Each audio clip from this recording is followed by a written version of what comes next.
Welcome to One Thought at a Time with Ian Travers, where we get curious about what makes us tick. We're here today with a man who has bridged the gap between sport and art. Welcome, Sam Callahan. Hi. Great to actually be talking in a room rather than a motor circuit or across Zoom. Yeah, those days were, like I said, when I got in here, those days can be so hectic. Yeah. And it's nice to catch up and talk about stuff when we're away from like the noises of cars and, you know, torque guns and whatever else going. Digga, digga, digga, digga.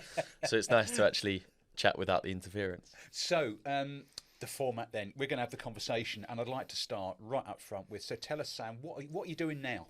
Everything. So I race cars, as you know. Yeah. I am also a singer-songwriter and musician, live music artist. I've had lots of tracks in the pop charts and bits and bobs like that. Performed kind of globally all over the world. And I'm also a personal trainer, which kind of started from me just having a keen interest in fitness, and then developed from there. So, lots. Yeah, lots. And at Christmas I do panto, so that's a good laugh at the end of the year, good at Christmas time. Yeah, and I'm not going to say it. Oh no, you don't. Yeah, and in answer to the question, I know you're thinking, but you're not going to ask. I don't wear tights and I don't wear makeup on stage. So, what would be interesting is to retrace the steps as to how you got to do what you do now. Okay, so firstly, I really struggled at school. Okay. And I think that is, I have ADHD and dyslexia, which is a wonderful cocktail, because it means that like learning pretty much anything that I'm not really interested in is very difficult. It's hard to concentrate on. My mind wanders off and is like, oh, shiny, all the time. And then obviously dyslexia is difficult with spelling and numbers and bits and bobs. So that was always difficult. And I think at school that meant that I had a real lack of confidence generally. And that sort of bled into, you know, socially as well as in the classroom and stuff. My teachers and my parents, obviously on parents' evenings and stuff, spoke about this and were kind of, I suppose, worried about it at the time. And my parents noticed that I did like to be centre of attention a lot. So they sent me on a Saturday morning to a thing called Stagecoach, which was a theatre school, like part-time theatre school on Saturday mornings. I had two left feet, couldn't dance, couldn't sing, I was just shouting a lot. I was all right at the drama side, but that's just because I was dramatic. But I loved it. I loved being centre of attention. I loved showing off. I loved, you know, getting involved and getting stuck in. And we did lots of like amateur shows with them. And it kind of brought me out of myself as a child. So I got better at the dancing, got better at the singing and carried on with the drama. And basically that's from the age of about 8. Okay. That's all I knew. I was into the performing arts. In school, I'd always like love to go and do the drama, you know, classes, and whenever there was a show coming up, whether it was Christmas or whatever, I was like, you know, right up front trying to be the biggest part or whatever. So yeah, so whatever it is, I know where I want to be. Yeah, yeah. exactly. The one at the front. Exactly. Yeah, that's it. At the same time, in the background, since well before I was born, my dad was racing cars. He crashed his mate's go-kart as a kid, and had to buy it off him, rebuilt it, started karting. And then from there raced cars, like I say, before I was born. Again, at about age 8, he bought me and my brother a cadet kart, and we went and did a bit of karting, just sort of track days and, you know, just going around.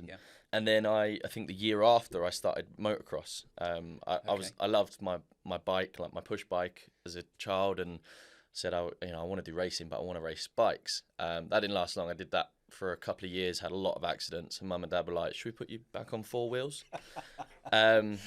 So yeah, but I think, so I raced karts after that for a little while, until I got to a point where I sold the kart. I didn't have enough time. I was going to school in London in my secondary school, because I got beaten up a lot for being the showy off one in my first year at secondary school. Yeah. Moved secondary schools to a theatre school in London.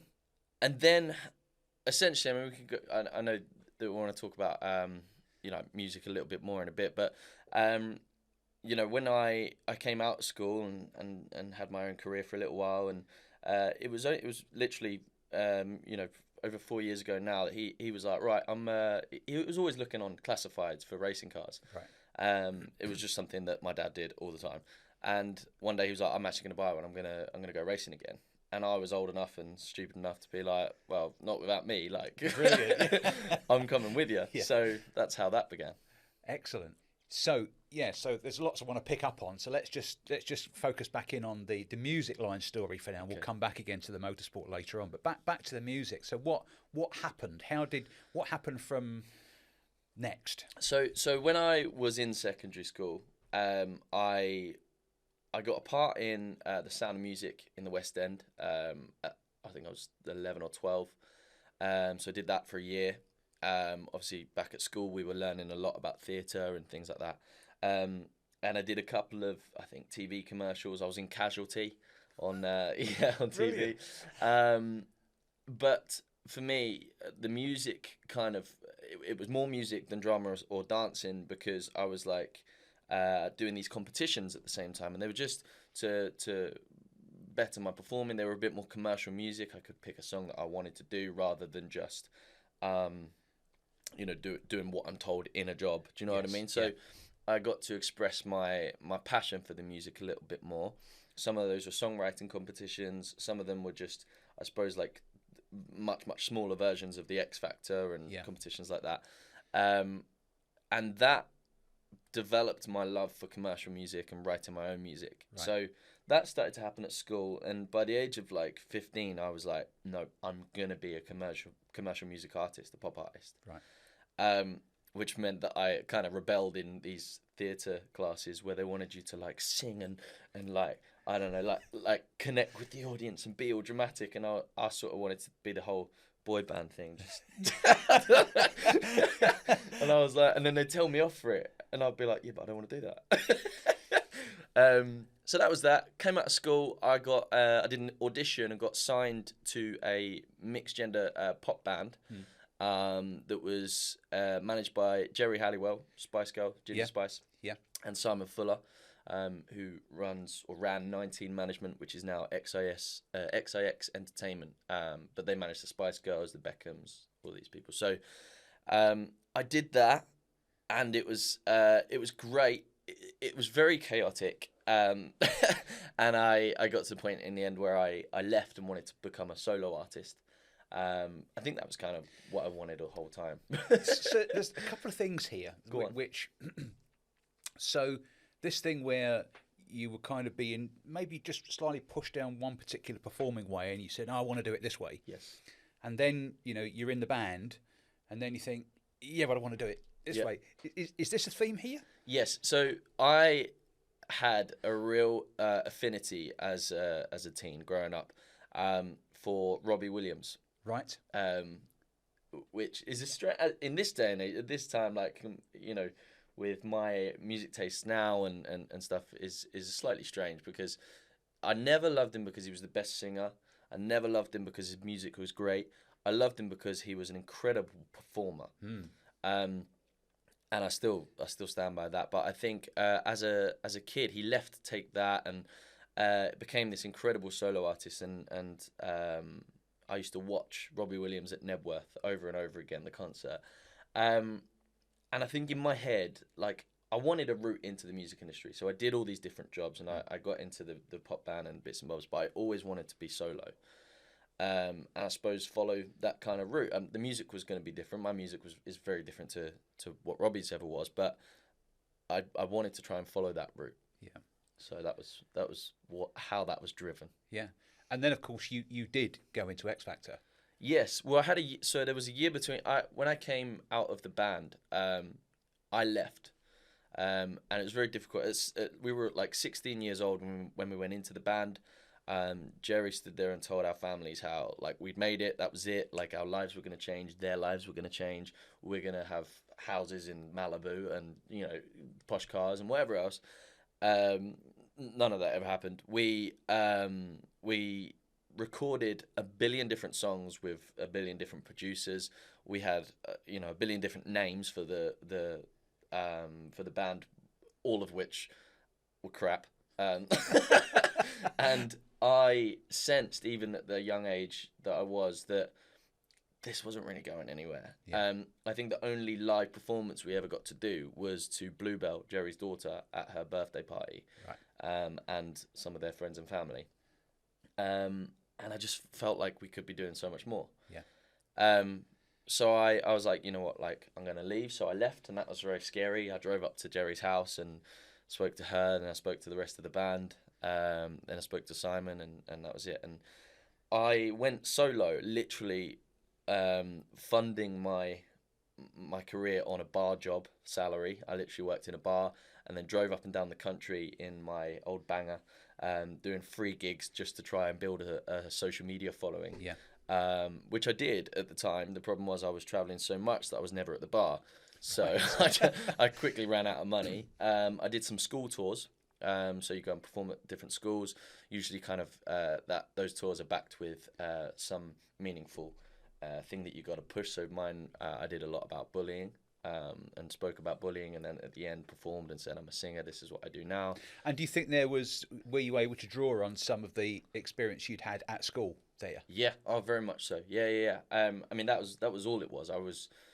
I thought I can do this because I've been in that situation, and I was talking to a lot of kids that were not much younger than myself. You know, at the time, it was probably only 4 years ago or 2 years ago that I was at school going through some of the stuff that they were probably going through at the time, sitting there watching me and listening to me. So I was able to talk about that quite confidently and knowledgeably, if that's a word. But even that, I was building a following and I was doing well. I think I had 20,000 followers on Twitter or something, which is great. But I ran out of money to be doing what I was doing, and I felt I needed a leg up. So the audition for X Factor came up then. Yeah. And I mean, you know, I've only ever seen obviously what comes through the screen, but it looks like the odds are stacked against you, aren't they? I mean, there's a lot of people audition. Yeah, my year we had 350,000 people audition. Wow. And how did you find that whole experience? Hard is the truth. So my focus and my view and my aim, I suppose, was I was doing all these things at the time to get myself seen as a music artist, and I thought if I get to boot camp, I'll be on telly, because everyone who goes to boot camp, you get on telly. Yeah. It will just shoot my social stats up a little bit, and people would know about me, and then I can increase and capitalize on that audience. Yeah. I never thought I would get any further than that. Again, I think the reason I related to Robbie is because, I mean, much more nowadays, my voice has come on, but I knew as a child, being surrounded by other performers at school and stuff like that, my vocals were decent, they were good, but they were never the strongest amongst my peers and stuff. So I was like, I can perform the socks off or something, but vocal ability, I don't know, I felt like, again, the odds were stacked against me compared to some of the other singers that were auditioning for the X Factor. So I went on there, never expected to get any further than boot camp, and then I did. And it went on, and every time I got to a next stage, I was like, well, I want to go further. You know, I just keep going. So I got asked to audition for the X Factor. Yeah. I got asked a few times. The same way I got asked for Britain's Got Talent to audition for that as well. And they do that. They have these scouts that ask people to audition. It doesn't necessarily mean you get like a leg up or anything, although I have heard that some people do. But I had to do all of the auditions. Yeah. And there's like 3 rounds of auditions before you get to the judges that you see on TV. Yep. My first TV audition, Gary Barlow took a disliking to me, which was fine, but that stayed throughout the whole show. And I believe that the X Factor is very pantomime. Everybody's got a part to play. He kind of verbally in his judges' comments after every performance, kind of his job was to just verbally beat me up, and he took a disliking to everything I did. And then one day I remember when I was on the live shows, I did a performance that I watch back now, and I was like, I knocked that one out the park. That was a good one, and I don't think I put a foot wrong. And so they all have a sheet of paper, they all have bits and bobs, and people say they're taking notes, but other people say it's a bit of a script. So he had this sheet of paper in front of him, and like they all do, and he turned the sheet of paper over, and he looked at me and he went, "You look like you had a good time up there," and that was it. And everybody on social media blew up. They were like, "What's that supposed to mean? Like, that's not a critique. That's not a judge's comment." If I'm honest, like everybody said to me, "Oh, like that was so harsh that he just didn't really say anything other than that." I was like, to be honest, I was quite grateful for the break of abuse. Like I didn't get that was crap. It's interesting. But yeah, so that was that. The weird thing was he was different backstage. It was nice as pie.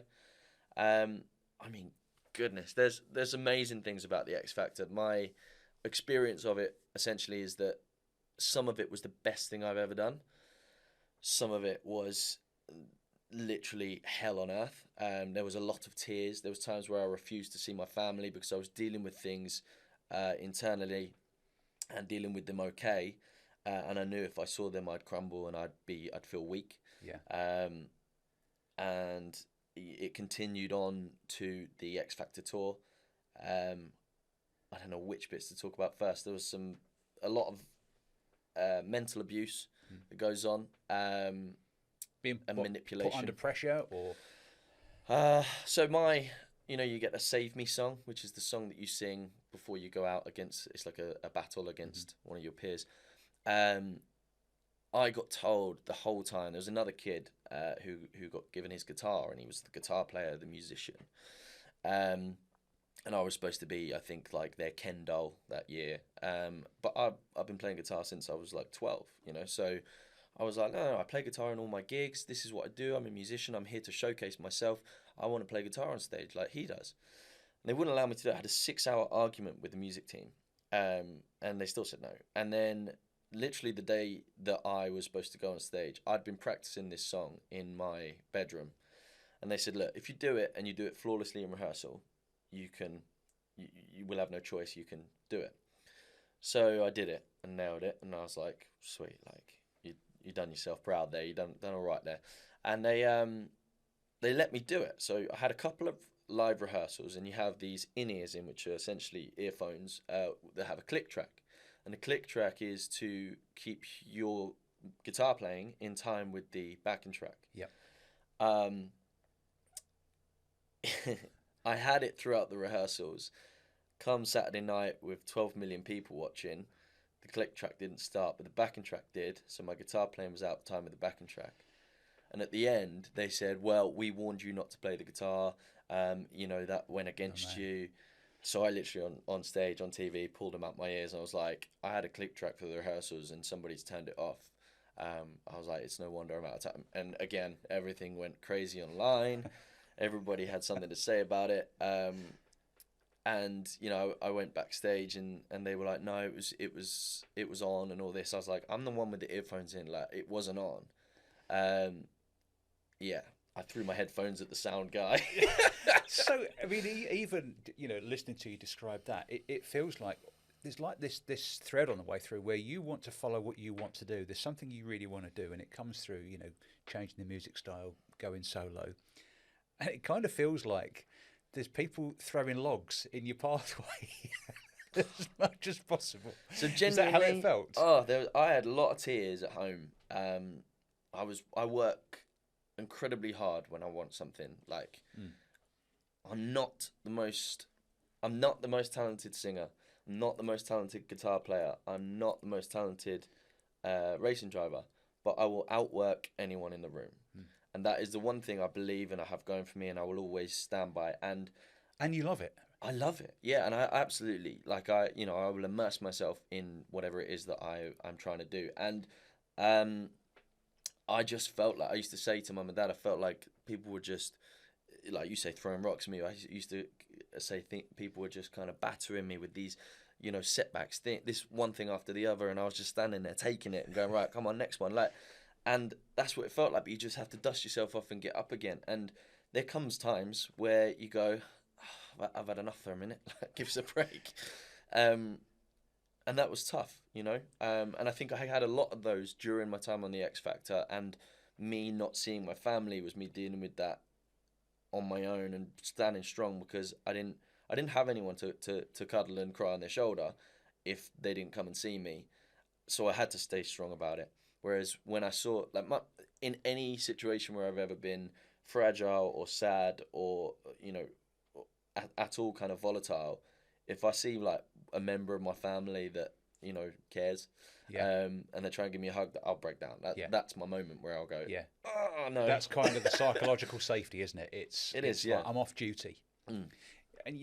And clearly family's important to you. Mm-hmm. Yeah, because as you describe all the way through, there's you talk about your family a lot. I wonder then, with wanting to do your own thing, and the importance of having people around you that you trust and care, plus the experience on the X Factor, did that have quite an influence on what you chose to do next and what you're choosing to do now?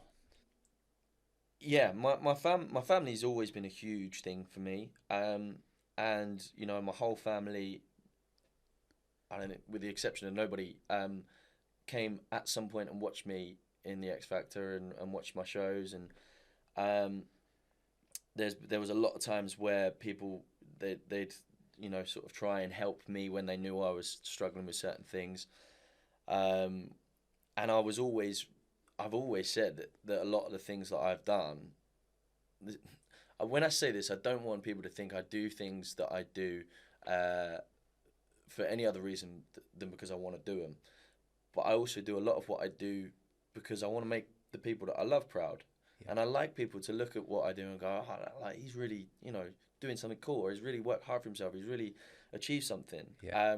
And so X Factor was a weird one, because in one sense I'm doing something massive that 90% of people, 99.9% of people will never be able to do in their life.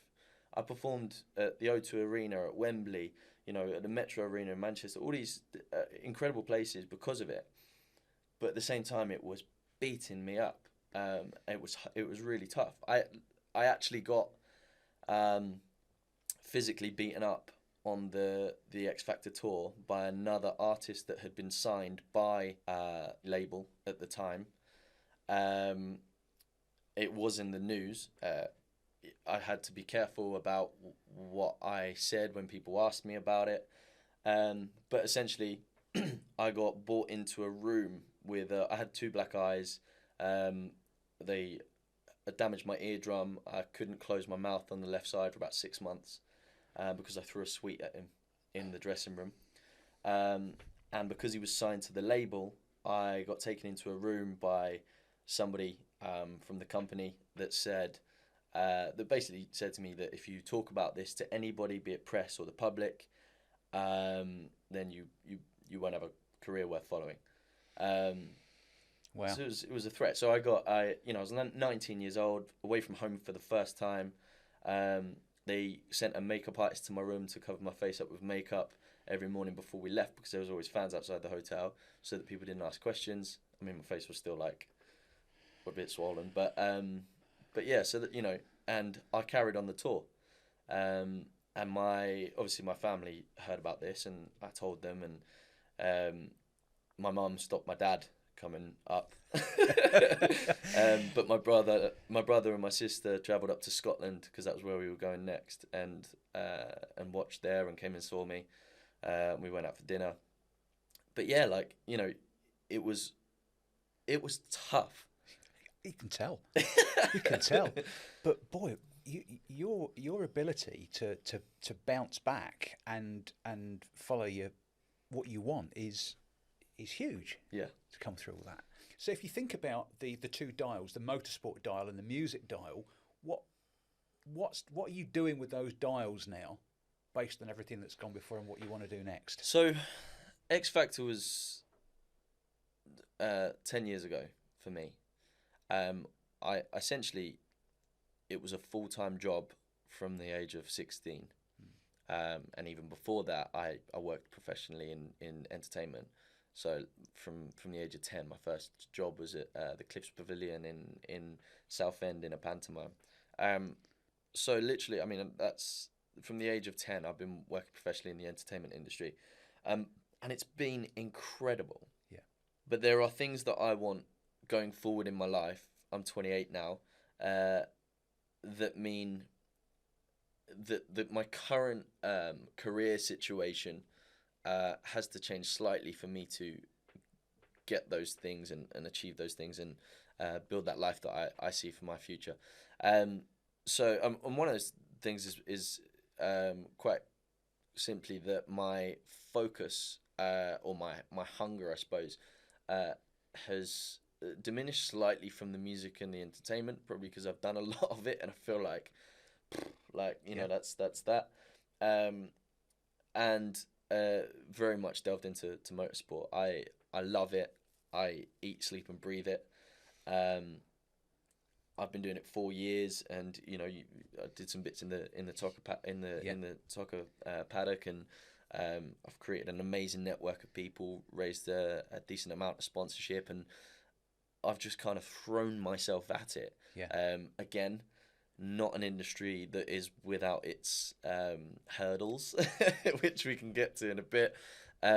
But so I'd say that the music and the entertainment thing it's still there. It's still plugging away. Yeah. But it's the dial has turned down somewhat, and the motorsport one has turned up. Certainly, whenever we have a conversation, you ooze your motorsport. I mean, I know the fact, you know, that you need to make sure you bought cabinets to put the trophies in that you have yet to win as well, together with the ones that you have already won. Yeah. So yeah. And I suppose the thing that again I hear as we've gone through this, it's about but I want to do that, and that's what I want to do. Mm-hmm. So that's what I'm going to do, and it feels to me like now's the time you want to do the motorsport bit. Yes, absolutely. Yeah, absolutely. I love it. It's great. Again, you know, I've found in the last few years that there are a lot of really difficult times.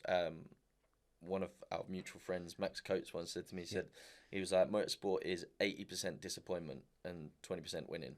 I mean, if you're lucky, 20% winning. Yeah. And that's so true. But basically, it's 20% positive stuff, and the positive stuff, even though it's just 20%, so much outweighs that negative stuff. And also, I feel like with my previous career choice, I've learnt to deal with those tough moments, and you go, we'll get there. You know. Well, you know, we would hope that you don't end up with black eyes in the paddock. It's not happened yet. Yeah, well, no, it came close on the track, didn't it? A couple of weeks back, or when I've been knocked off a few times. Yeah. And I did for the first time ever go and have a word with the guy whilst my adrenaline was still up. But he literally just went. I said, "Did you just drive through me like a train? Were you driving in this car?" And he turned around and he went, "Yeah, we did have a coming together." I said, "Well, what was that?" And he literally looked at me and went. I was like, "What? Like, you can't just drive like that." But anyway, you know, it's a different thing entirely, motorsport, but it's still got its highs and lows. Okay, last question. Go on. If we could conquer time travel, right?